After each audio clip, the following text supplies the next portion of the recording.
On to other news today, what is arguably one of the most highly controversial ballot issues in recent times. When Arkansans head to the polls November 6th, they will decide whether to legalize medical marijuana. In a two-part THV Extra, Daniel Wilkerson goes through the bill line by line to find out exactly what we're voting on. Daniel.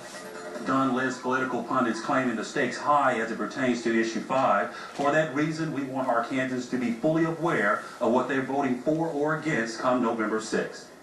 Doesn't need a state filled with stoned out zombies or... You've seen the campaign ads. The grass growers and dope dealers will be in charge. The Arkansas Medical Marijuana Act, those for and against Issue 5. Everything was gone. No pain.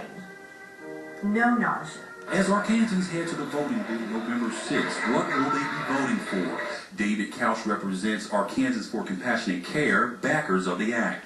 People who are suffering from 15 specified illnesses can get a doctor's certification. In addition to cancer, a look at the law lists conditions like HIV, hepatitis C, Tourette's, Crohn's, PTSD, Alzheimer's, and others. Couch says the intent is for users to ingest a small amount of the drug to manage pain. For an objective look at Issue 5, we turn to UALR law professor Terry Biner. It doesn't allow for large quantities of marijuana. The most somebody can get is 2.5 ounces for any 15-day period. For the most part, the drug will come from nonprofit dispensaries. The law is trying to make this not about making profits for people, but instead meeting a medical need. And in place are restrictions governing how much those dispensaries can grow. Either 95 plants maximum or 6 plants per person for whom they're giving marijuana to. And there's more.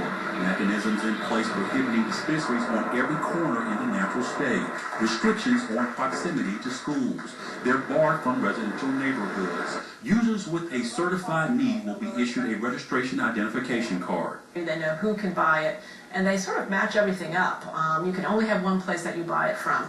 So that allows them, I think, to control a lot. Biner says qualifying patients living more than 5 miles from the nearest dispensary are permitted to grow their own. And even an individual who was permitted to do that could only have 6 plants. 6 plants no greater than 12 inches in height or diameter. I think one thing that's interesting about the act is that there are explicit limitations on where one could use marijuana. Restrictions on places like school buses, daycares, jails, on public transportation, any public place. Once again, the act written by Arkansans for Compassionate Care, we asked Biner whether any particular thing stood out. There's a couple of provisions that are interesting. Biner says there is an anti-discrimination provision. That if an employer knew that somebody was a qualified person under this act and had used medical marijuana for a condition legally under the act, that they could not refuse to hire them on that basis, they couldn't fire them on that basis. And she says the fact that the product comes through nonprofit entities makes it different than most drugs dispensed. I think one thing that's interesting is that, of course, the Arkansas pharmacists have come out against the act.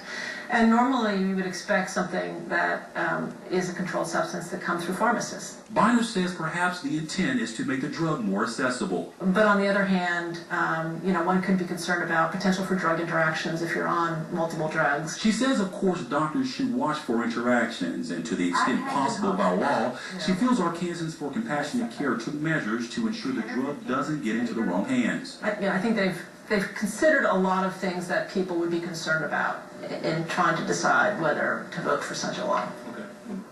Tonight on the THV 10 o'clock difference, we continue with part 2. If Issue 5 is approved, the governor's office is concerned. We'll hear from that office as well as the agency responsible for the logistics of it all, the State Health Department. Don Liz.